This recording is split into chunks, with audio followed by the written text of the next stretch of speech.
Hello, ladies and gentlemen, and welcome to What Can I Say, the podcast where I talk about things you need to hear, things you don't need to hear, or things I simply have an opinion on. So, let me ask you guys a question, because this episode's going to get a little bit hard.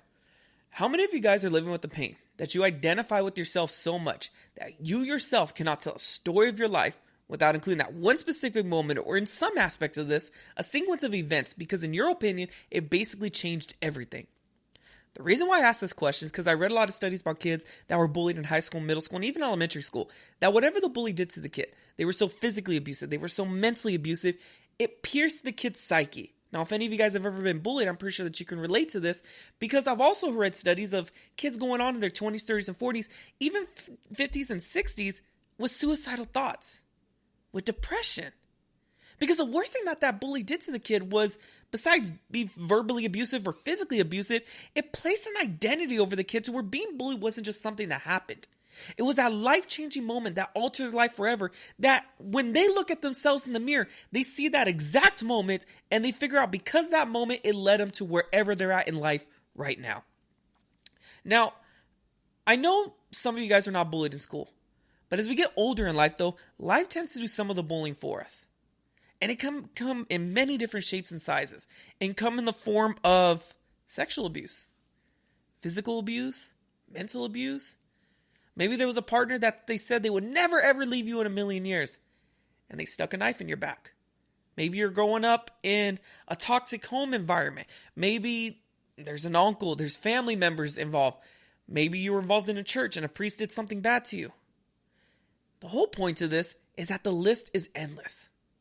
And how life can come at us. And it's one of those moments that we all have a moment like that, where we want to feel that life cursed us, that we want to feel like, because this, I'm going to shelter off everybody else. And it's almost like encasing your heart in a cocoon, and you don't want anyone to get near you. I'm pretty sure you've all heard stories like that, where people have been hurt, and yes, I'm going to bring this up, in the most intimate possible way ever. They were raped. And because of that situation, they don't want to let anybody in. They spend their whole life pissed off at the world. They're pissed off at the gender, whoever did that to them. And because of that, they want to block everybody else out. And it's one of those things to where when you have problems like that, at first you want to seek help. You go out and you want to talk to people, but then what's the most common advice that people want to give? Oh, well, you got to let it go. Oh, you got to let bygones be bygones. You got to get over it. And it's one of those things where it just pisses you off, and it's like, how the fuck can I get over this? Do you realize what this did to me? This is the moment in time where I lost all respect for myself. I can't even see myself as a strong individual anymore because this person did this, because I grew up in this environment. I was always fed this into my mental psyche that I'm breaking down. How the fuck can I just get over this? Here's the sad part to that. Is you'll never be able to get over it. Whatever happened to you, and that's the thing I think a lot of people have a misconception of. They feel that dramatic experiences and moments like that you got to find a way to push past it and live your life. In some way of that, it's true. But the part is that you're never going to get over it. That's going to be with you for your entire life. But here's the thing about it. And I strongly believe this with all my heart. Your greatest pain is your greatest gift. Because by going through your greatest pain, it makes you relatable. Now, I know this is not what you want to be hearing right now, but let me be real for a second. How many of you guys have ever seen like positive people on social media? They stand up there, they're very positive, they're energetic. Doesn't it just piss you off a little bit? Why does it? Because they're being artificial. There is nothing real. There is nothing genuine about them. If we look at the greatest teachers, if we look at the greatest influencers, they all come from this idea of they suffered. And because they suffered, we can relate to them. So maybe it's taking your greatest pain and turning it into your greatest gift. Now, here's what will happen if you do not do that. I'm pretty sure a lot of you guys already know the story of Moby Dick, right? You got Ishmael. He gets on a boat with Captain Ahab, and they go out to go kill the white whale. Well, if you know anything about Captain Ahab's story, he's missing a leg. What does the leg represent in the book? The pain. Who caused that pain? The whale. Now, instead of using that pain and saying, you know what, I'm going to talk about whaling, I'm going to talk about find new resources, his whole premise for existence was to get back at the thing that wronged him. And because he was doing that, he was putting his entire crew in danger. He was exhausting all these resources. Why? For revenge. So he goes out on the ship. Through a sequence of events, he finally gets a hold of the whale, and he's right there. Whale's right in front of his grasp. The thing that harmed him, it's right there. He jumps onto the whale, regardless of his life. And he starts stabbing the whale, and in the book it says, he quotes, "I spit my last breath at thee." That he became so enraged that he was willing to die just so he can harm the thing that harmed him. But here's where the book takes a turn. Is as he's stabbing the whale goes under. And then he ends up getting tangled in the lines, and he realizes that he's going to drown.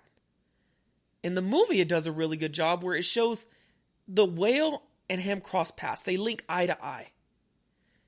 And then eventually the whale comes back up, and he's tied to the whale, and that's the last image his crew has of him. Forever being tied to the thing that harmed him the most. Now, I know this is just a book, but there's truth to that. To where if you want to identify yourself with your pain, if you want to say that's the reason why you are who you are, and you're pissed off at the world, and you want to condemn everybody else, that's how the world's going to see you. And you're not going to die a pleasant death, let alone live an extraordinary life. So yes, you have to let go, but not let go of the pain. Let go of the anger. And direct that for something that's positive in your life. I go back to, you look at a lot of the greatest influencers, you look at a lot of the greatest teachers, they all come from someone humiliating them, from pain that's been bestowed upon them. I'm pretty sure if you talk to a lot of firefighters, you will find some, more often than not, that their house burned down when they were young. And they saw the firefighters jump into action, and because of that, they were so inspired that they wanted to pay it forward. If you look at Martin Luther King, he could have been pissed off. I'm a reverend, I'm educated, but the only thing the Caucasian people will see is my skin color. But what did he do? He used that pain and he directed it with what his gift was, which was speaking. His greatest pain became his greatest gift, and he led a revolution. You look at Gandhi. Gandhi, you can say the exact same thing. He was kicked off a train, a first-class ticket that he paid for, but because he was Indian, they wanted to stick him way in the back. Could have been pissed off. What did he do? Started a revolution. That's the whole point of this. That your greatest pain will become your greatest gift. And I got one more story. I just remember this one right now. I remember I went to go listen to Nick Vujicic talk. The man with no arms or no legs, live without limits. And he was telling a story about this lady that she grew up in a brothel. If you guys don't know what a brothel is, she basically grew up in a whorehouse. And eventually she found her way out, but she still went back every single year to wash her owner's feet and pay him money to release one girl, one child. So you can let your pain cripple you. You can let that moment in time define who you are for a negative way. Or you can use it to direct it for something good. And I believe that's one of the greatest therapies in the world, is being able to help other people. Your story's already set in stone. But let me be real with you guys for a second. If you haven't tied a rope around your neck, swallowed a handful of pills, or stuck a gun in your mouth, you're a lot stronger than what you think you are. And there's people out there that may not be as strong as you. But if your story of survival, of courage, of hope can inspire one person, save their life, isn't everything that happened to you worth it? That question's up to you. But I strongly believe your greatest pain is your greatest gift.